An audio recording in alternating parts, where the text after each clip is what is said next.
आज बात करने वाले हैं असदुद्दीन ओवैसी के बारे में। असदुद्दीन ओवैसी बिहार विधानसभा चुनाव के रिजल्ट आने से पहले ही एनडीए का समर्थन कर दिया है। पहले असदुद्दीन ओवैसी के बारे में जाने तो वे हैदराबाद से सांसद हैं और बिहार में सीधी टक्कर में हैं। उनकी पार्टी अकेले ही बिहार विधानसभा चुनाव लड़ रही थी, अकेले ही बिहार विधानसभा चुनाव लड़ रही है। पिछले बार के चुनाव में भी वे अकेले ही बिहार विधानसभा चुनाव में थे।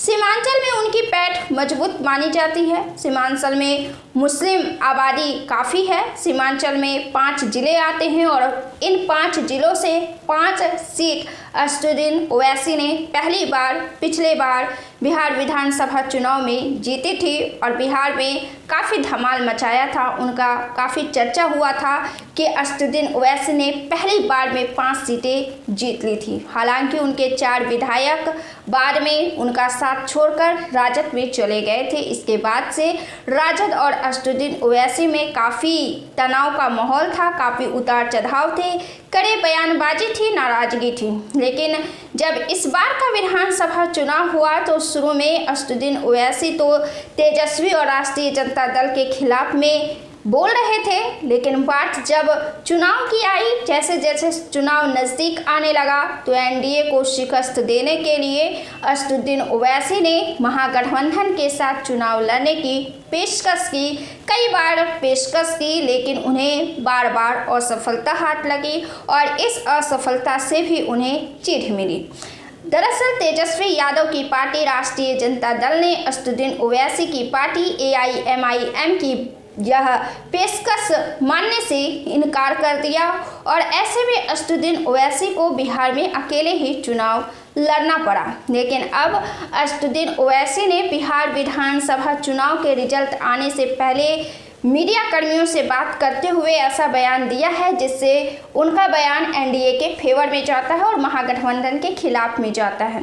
यूं तो देखा जाए तो बिहार विधानसभा चुनाव में वे भी किस्मत आजमा रहे हैं और उनके उम्मीदवार जो उतारे गए हैं वो मुस्लिम कैंडिडेट है और मुस्लिम कैंडिडेट उतारे जाने की वजह से कहीं ना कहीं इसे नुकसान राजद का ही माना जा रहा है, क्योंकि राष्ट्रीय जनता पार्टी के जो समीकरण है समीकरण यादव और मुस्लिम समुदाय, ऐसे में यह माना जा रहा है कि मुस्लिम समुदाय का वोट असदुद्दीन ओवैसी को आता है जिससे राजद को नुकसान हो सकता है और ऐसे में राजद को नुकसान हो सकता है। लेकिन असदुद्दीन ओवैसी ने जो खुद ही बिहार विधानसभा चुनाव लड़ रहे हैं और एनडीए के खिलाफ में ही लड़ रहे हैं, महागठबंधन ने उन्हें अपने गुट में शामिल नहीं किया, वरना वे महागठबंधन के गुट में शामिल होने वाले थे। लेकिन फिलहाल ना तो वे महागठबंधन की तरफ है ना ही एनडीए की तरफ है। उनकी पार्टी स्वतंत्र तौर पर बिहार विधानसभा चुनाव लड़ रही है और इस चुनाव में उनके कैंडिडेट की जीतने की उम्मीदें भी हैं, क्योंकि पिछले बार उन्होंने 5 सीटें जीती थी और इस बार उनमें अधिक सुधार होने की संभावनाएं भी है, वोट प्रतिशत में भी सुधार होने की संभावनाएं हैं, क्योंकि भारत पाकिस्तान युद्ध के बीच असदुद्दीन ओवैसी की व्यक्तिगत छवि काफ़ी बड़ी कद के तरीके से उभर कर सामने आई थी। उनके बयानों से हिंदुस्तानी के दिल काफ़ी खुश हुए थे और असदुद्दीन ओवैसी के व्यक्तित्व को नए तरीके से देखा गया, नए तरीके से समझा गया। असदुद्दीन ओवैसी ने पाकिस्तान पर जिस तरीके से प्रतिक्रिया दी और इस प्रतिक्रिया के बाद खुद नरेंद्र मोदी ने उनसे बात की, अमित शाह ने उनसे बात की और जब पाकिस्तान के खिलाफ विदेशी दौरे के लिए एक समुदाय भारत से बाहर गया था जिसमें असदुद्दीन ओवैसी भी शामिल रहे थे, तो ऐसे में असदुद्दीन ओवैसी की एक नई छवि बनी है और इसका फ़ायदा उन्हें अवश्य ही मिलेगा, इस चुनाव में भी मिलेगा।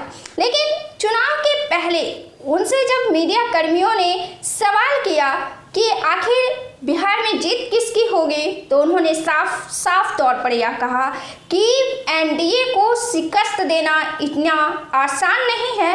महागठबंधन के बस की बात नहीं है एनडीए को शिकस्त देना, नीतीश कुमार के नेतृत्व को चुनौती देना महागठबंधन के बस की बात नहीं है। तो आखिरकार उन्होंने चुनाव के रिजल्ट आने से पहले यह ऐलान कर दिया है कि बिहार में एनडीए की जीत होगी और महागठबंधन की हार होगी। बाकी दोस्तों, असदुद्दीन ओवैसी के इस बयान को आप कैसे देखते हैं और बिहार की राजनीति में असदुद्दीन ओवैसी के आने से राजद पर क्या असर होगा, यह भी हमें कमेंट कर बताएं।